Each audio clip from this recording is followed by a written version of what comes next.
Have you guys ever had opportunities to help each other find work since you're both in the industry? I mean, I've given this guy a job. But, my first writing job was for Wisnia when she was my girlfriend. But nepotism at its finest. I don't know that other than that. I mean, X Factor, I was on X Factor, and then.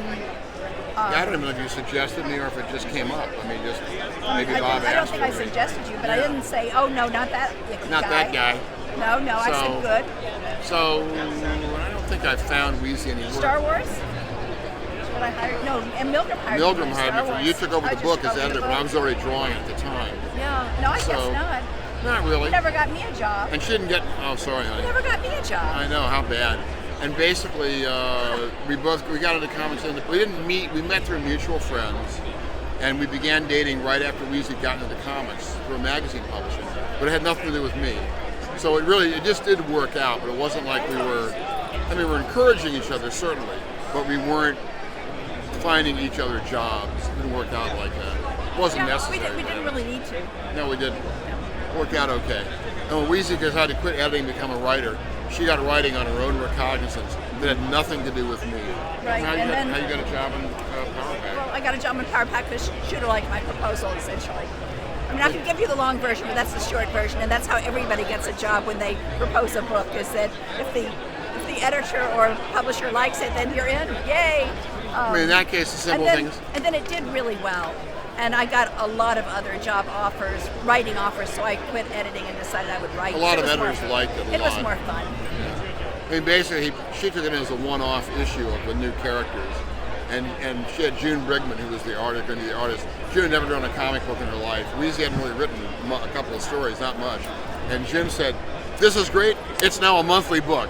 So these women who had never barely done comics, let alone monthly books, it's like being tossed right into the frying pan.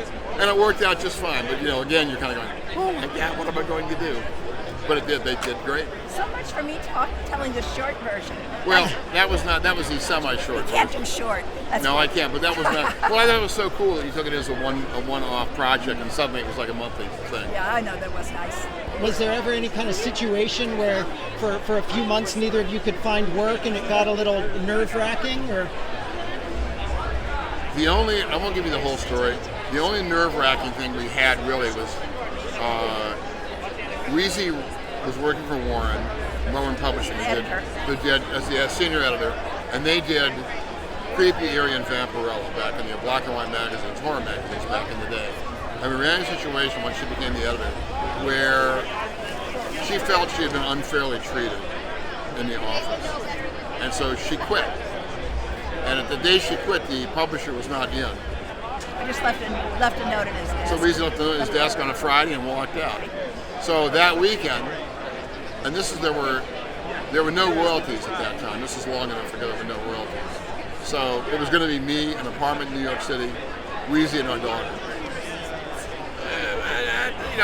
We didn't panic. I was a little more worried. I tend to be more worried. Wisnia's pretty mellow about that stuff. She figures it'll all work out. For Wisnia, the glass is half full. For me, it's like, where's the damn glass?